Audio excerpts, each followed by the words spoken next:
Of all the hundreds of aeroplanes we've recovered over the last 10 years, very, very few still have the pilots in them. And if we were certain that the pilot was still in there, I think we'd probably think twice about a recovery operation. Cat's got the wheel. Compass. Well, we seem to have come across the cockpit area now, but a lot of the wreckage is mixed up together, and obviously on impact all the wreckage is concentrated down into the cockpit area.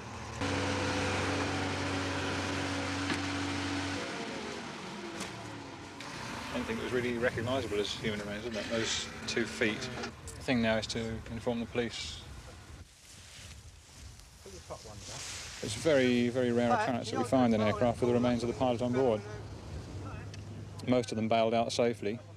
In this instance, the aeroplane dived into the ground at high speed, buried itself about 25 feet, and the facilities that they had at the time just weren't sufficient to recover the aircraft or the pilot. So we shall now have to notify the authorities.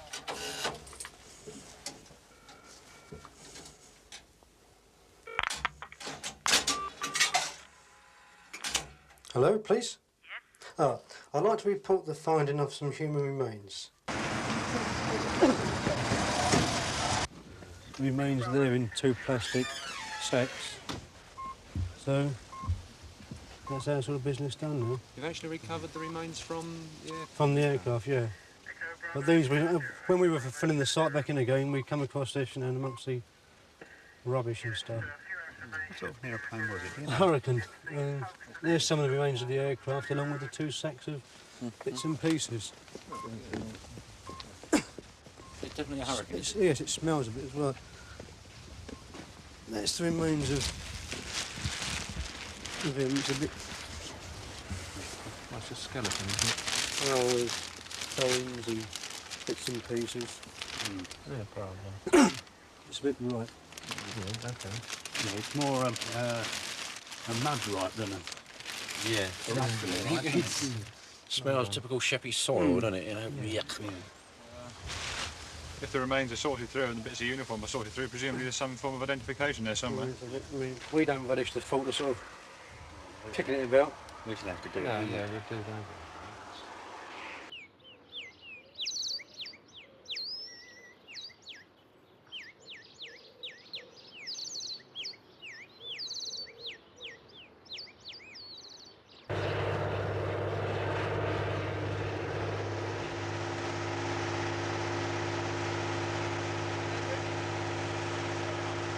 And so I arranged for a post-mortem examination to be carried out on the body.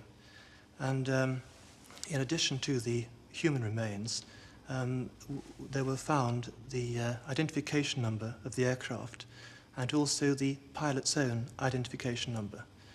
And these details were fed to the Royal Air Force, and their records were able to establish the identity of the pilot.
A sort of bogus romantic cult has been built up about fighter pilots. Fighter piloting was really backstabbing. And if you could creep up on your enemy without him knowing anything about it and stab him right in the back, that was the most efficacious thing to do. The fighter pilot is well insulated from the harsh realities of his actions. He doesn't get splashed by the blood or hear the squeals or see the mutilated remains of his victim. So that in point of fact, it's a nasty and brutal little business.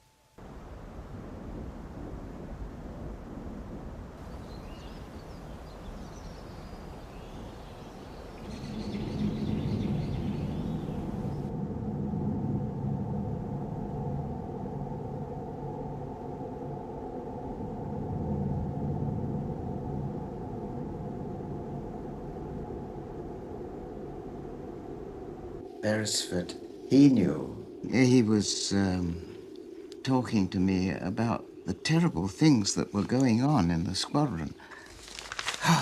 He said, I just can't stand the way he fligs about in the air every time there's a blitz on. We all shout at him that he's not following the vectors given by the controller, but it makes no difference. He just goes the wrong way and then circles and circles around in the air. This afternoon, we all saw the bombs crashing below us, way over to the east, on the oil tanks in the Thames estuary. But do you think that made any difference to him? No. He just went on circling at about 18,000 feet. He didn't seem to hear or see anything.